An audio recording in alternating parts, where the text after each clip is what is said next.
नमस्कार दोस्तों। काफ़ी दिनों के बाद यानी काफ़ी महीनों के बाद आपके साथ जुड़ा हुआ हूँ।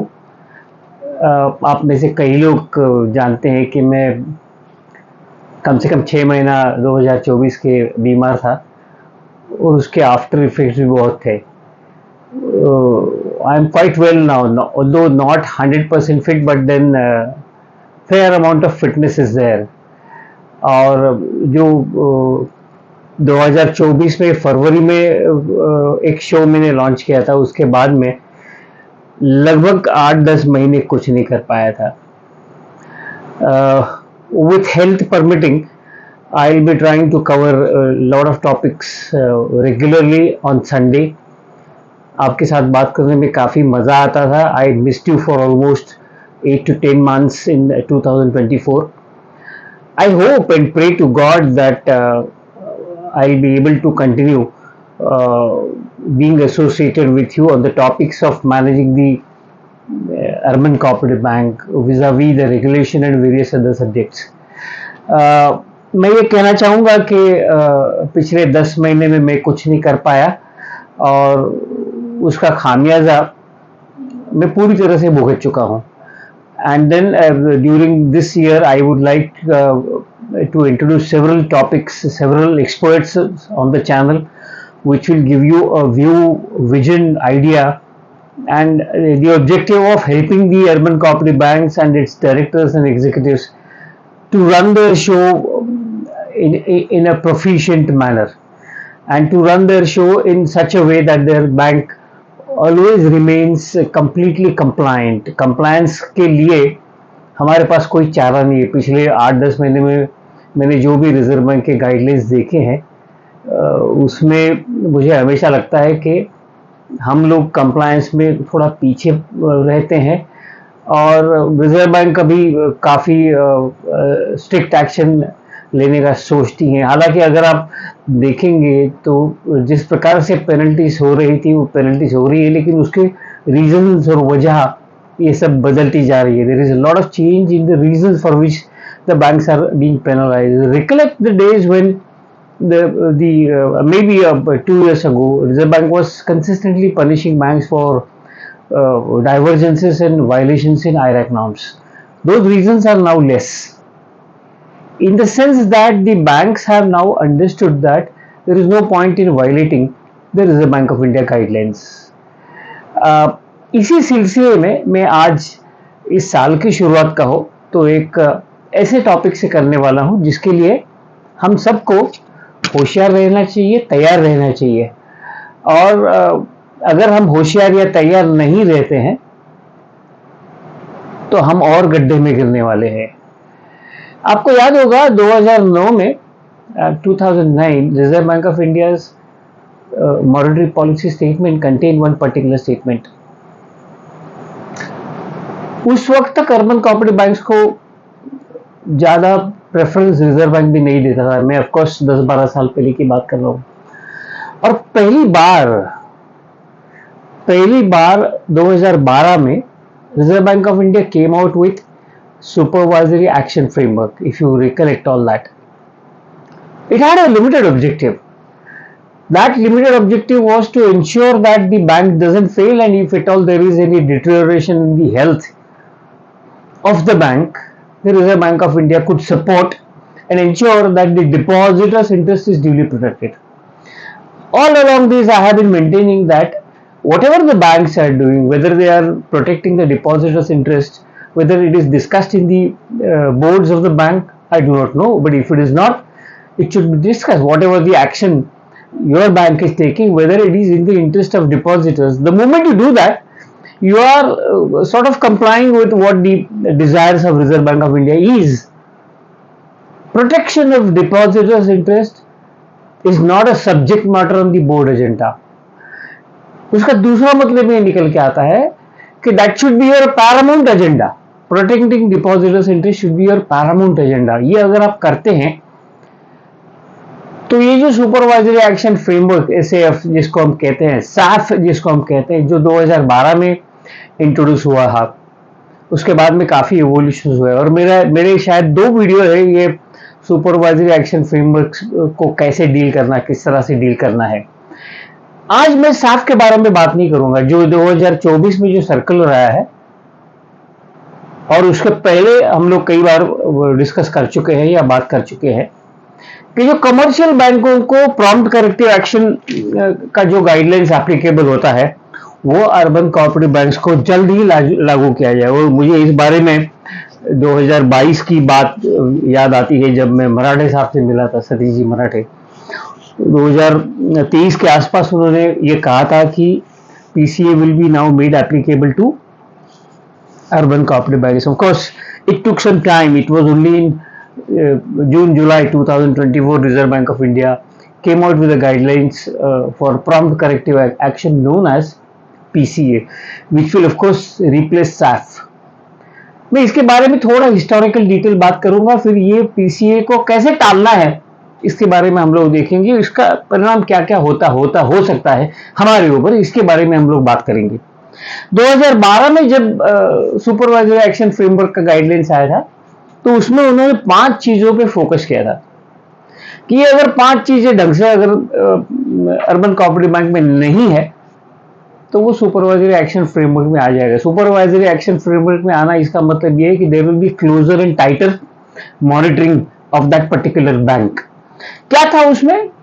उस वक्त CRAR 9% का बेंचमार्क था, अभी तो वो बदल गया है, आपको 2026 तक 12% किसी भी हालत में जाना ही है। तो CRAR was 9%, 2 years consecutive losses, gross NPA 10%, about 10%, और deposits concentration, meaning thereby 30% of the depositors, if they are in the hand of 20 top borrowers, was also one of the reason for invoking SAF against you, and CD ratio beyond 70%. Subsequently 2014 में यह guidelines revise की गई जिसमें concentration of depositors का reference नहीं है, लेकिन Reserve Bank of India inspection continue to maintain, continue to follow, continue to keep a tab on that. Gross NPA 10%, CD ratio 70% के ऊपर नहीं होना चाहिए, लॉसेस कंसेक्यूटिव अगर 2 साल के है।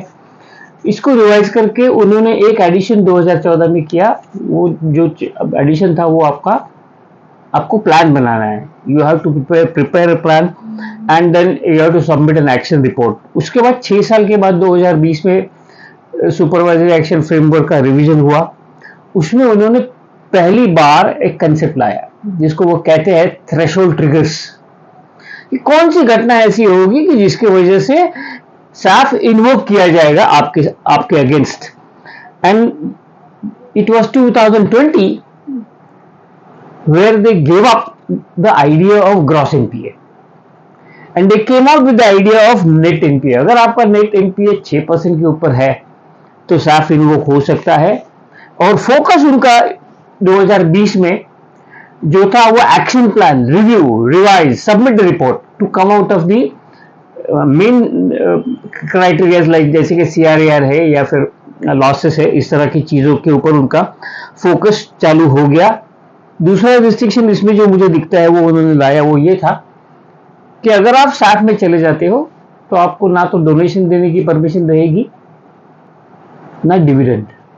So this was the first migration in 2020 and for almost 4 years this continued, and this year in July they implemented the prompt corrective action.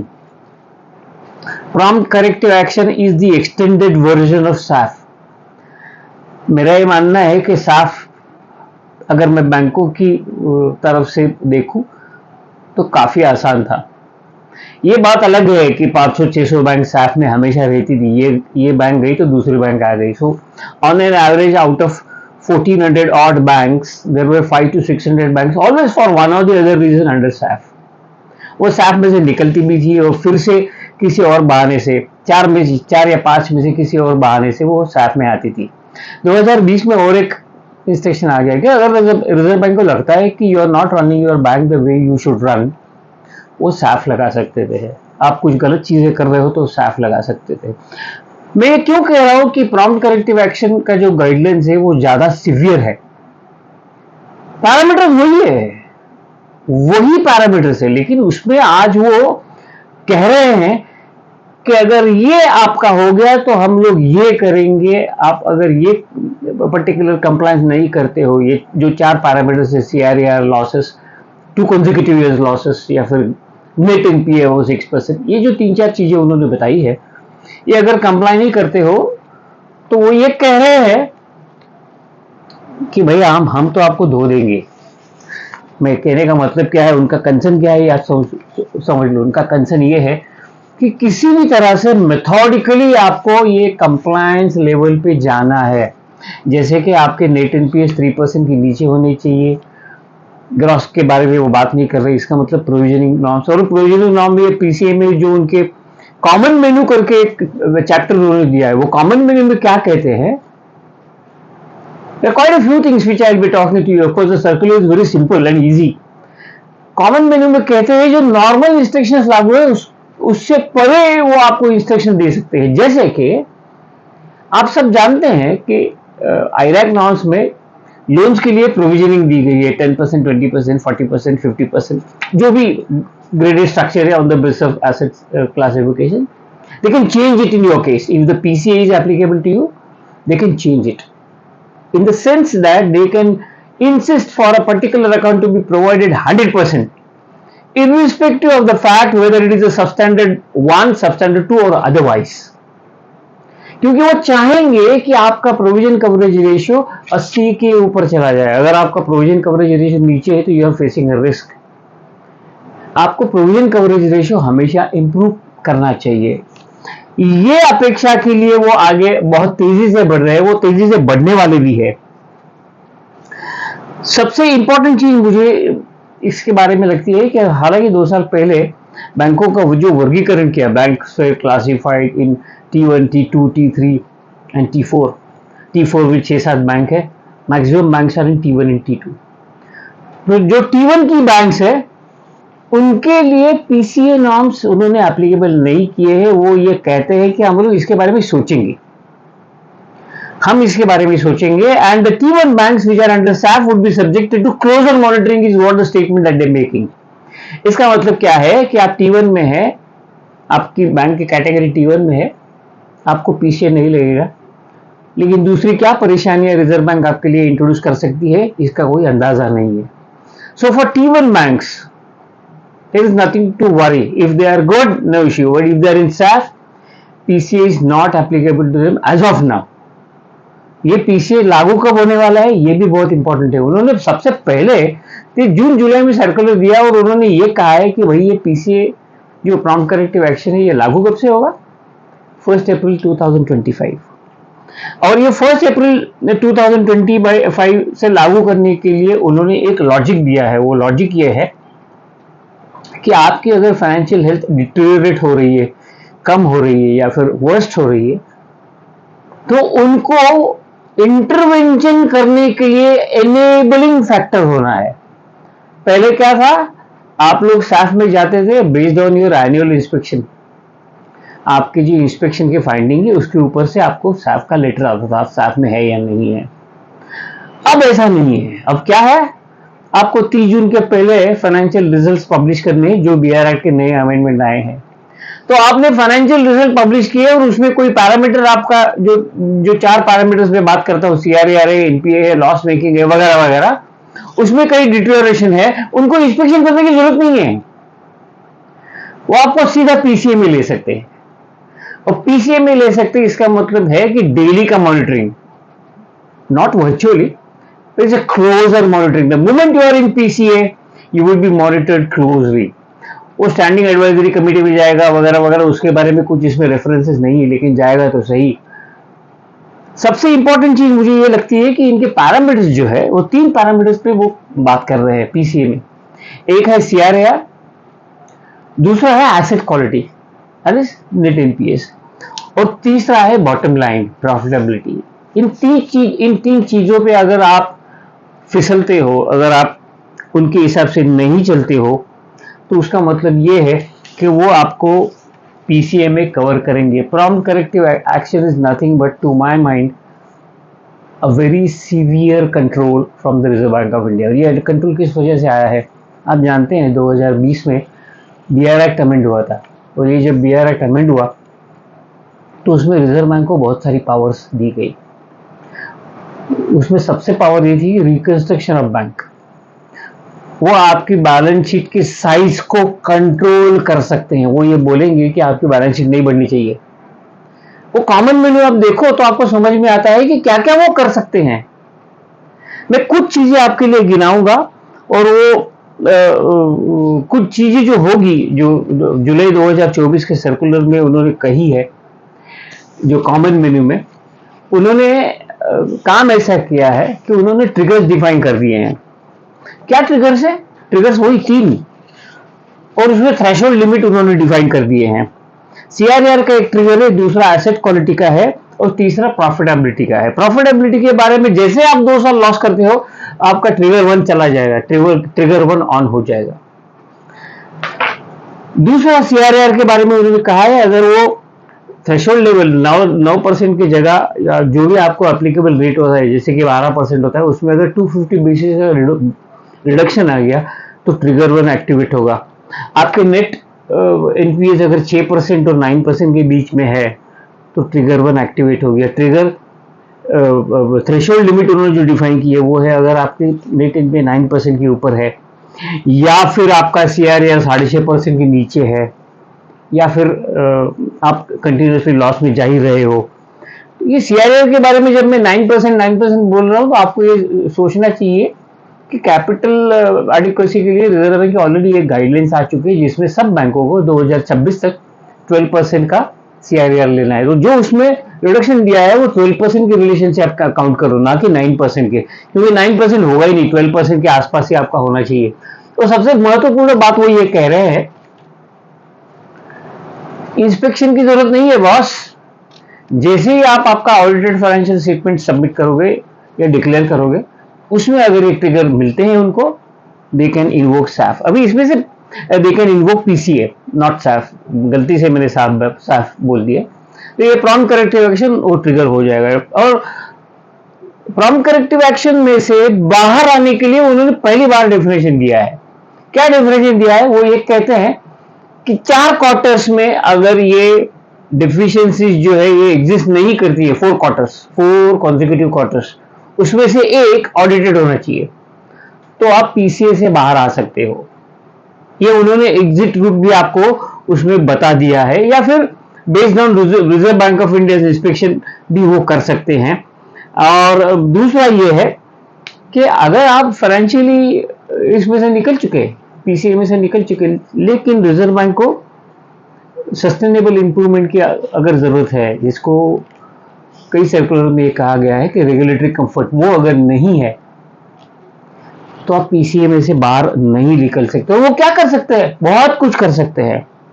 Mandatory action threshold 1 पे डिफाइन किया गया है, जो मुझे बताने की जरूरत नहीं। सर्कुलर में उन्होंने थ्रेशोल्ड 1 पे अगर आप आते हो तो डिविडेंड डोनेशन बंद हो जाएगा, कैपिटल एक्सपेंडिचर में रिस्ट्रिक्शंस हो जाएगा, टेक्नोलॉजिकल अपग्रेडेशन को छोड़ के बाकी सब रिस्ट्रिक्शंस आ जाएगा। रिस्क थ्रेशोल्ड अगर 2 क्रॉस करते हो तो आपका ब्रांच एक्सपेंशन बंद हो जाएगा, और रिस्क थ्रेशोल्ड लेवल 3 अगर आप क्रॉस करते हो तो आपको जो डिपॉजिट का साइज आपका है उसको बढ़ाने के लिए रिस्ट्रिक्शन आएंगे। और सबसे इंपॉर्टेंट चीज में आपको कुछ मुद्दे उसमें कॉमन मेन्यू में जो मुझे लगते हैं, जो बीआर एक्ट के प्रावधान से आए हुए हैं, because of the BR act this provisions have come. What is that? One is Reserve Bank of India can appoint an external auditor or get your financials audited by a third party agency, whether you have done statutory audit or not, at your cost. तो किसी भी eligible बंदे को भेज के आपके audit करवा सकते हैं। आपकी बैंक का वो अमालगमेशन और रिकंस्ट्रक्शन अंडर सेक्शन 45 करवा सकते हैं। 2 साल पहले रिजर्व बैंक ने एक चीज चालू की थी, आप सब जानते होंगे कि आपको रिजर्व बैंक को एक बिजनेस मॉडल देना पड़ता है। क्या है आपका business model? What is, how do you do your business? तो ये बिजनेस मॉडल में भी वो चेंज आपका करवा सकते हैं। बिजनेस प्रोसेस री इंजीनियरिंग सीबीएस के बाद आपने अगर किया नहीं है तो वो करवा सकते हैं।